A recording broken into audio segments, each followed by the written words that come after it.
Tyypillinen sota-ajan puhdetyö, alumiininen puukontuppi ja puukko.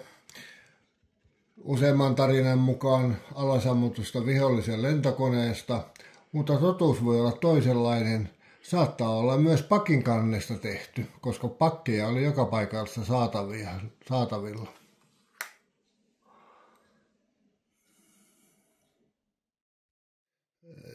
Puhdetyönä tehty karhu, juuret karhun käyttämisen puhdetyöfigurina johtunee Akseli Kallen Kallelan 1920-luvulla suunnittelemasta Itä-Karjalan vaakunasta.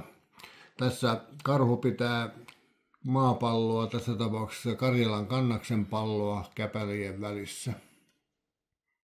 Visakoivusta tehty tupakkarasia näkyy hyvin visakoivun kuviot. Sanoisin, että taidokkaasti tehty sarana, kun ottaa huomioon työkalut, millä se on tehty. Ja tänne sisälle laitettiin tupakkaa ja se tuolla rintataskussa säilyi hyvin sitten työn tiimellyksessä. Puhdetyönä tehty taulu kooltaan noin 30 x 40 senttiä. Materiaali koivu, erilaisia materiaalia käytettiin eri puhdetyössä riippuen käyttötarkoituksesta. Yleensä kaiverretut tehtiin koivusta. Viipurin linna ja takana lukee kannas 1943.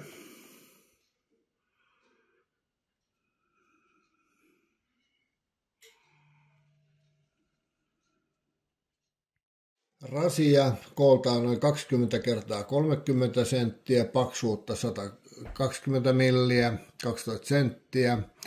Kannessa on Itä-Karjalan vaakuna. Akseli Kallen Kallela suunnitteli kyseisen vaakunan 1920 Itä-Karjalan väliaikaishallitukselle.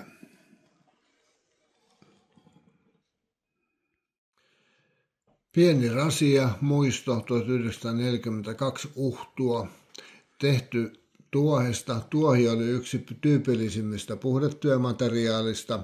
Tämän pienen rasian on tehnyt ehkä Lotta, päätellen siitä, mitä täällä omistuskirjoituksessa lukee tuolla alhaalla.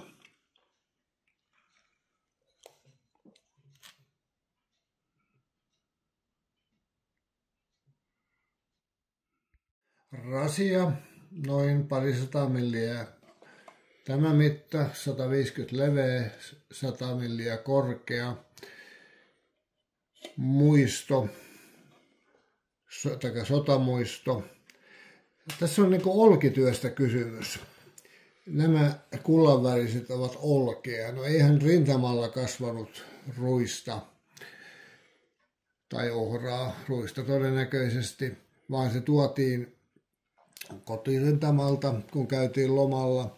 Mutta se, mikä tässä on niin kuin oleellista, niin näitä tämän tyyppisiä olkitöitä tekivät venäläiset tai neuvostoliittolaiset sotavangit ja myivät sitten näitä suomalaisille ja suomalaiset osti, mutta toki jos joku suomalainenkin on tämän voinut oppia, mutta tyypillisesti nämä olivat venäläisten neuvostoliittolaisten sotavankien tekemiä töitä. Ja puhdetöitähän tehtiin itse asiassa muuallakin kuin rintamalla. Esimerkiksi vangithan eivät olleet rintamalla kovinkaan kauaa, vaan jossakin muualla.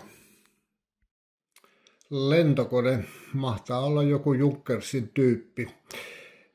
Puhdetyö. Onko tämä puhdetyö? Sitä voi nyt tässä arvuutella. Puhdetyöllä on tämmöisiä tiettyjä ominaisuuksia ja ne kaikki ominaisuudet ei tässä kohtaa. Ne ovat hyvin viimeisteltyjä, tarkkoja ja tästä puuttuu tämä tarkkuus ja viimeistely, mutta tämä on puhdetyönä kyllä myyty mulle.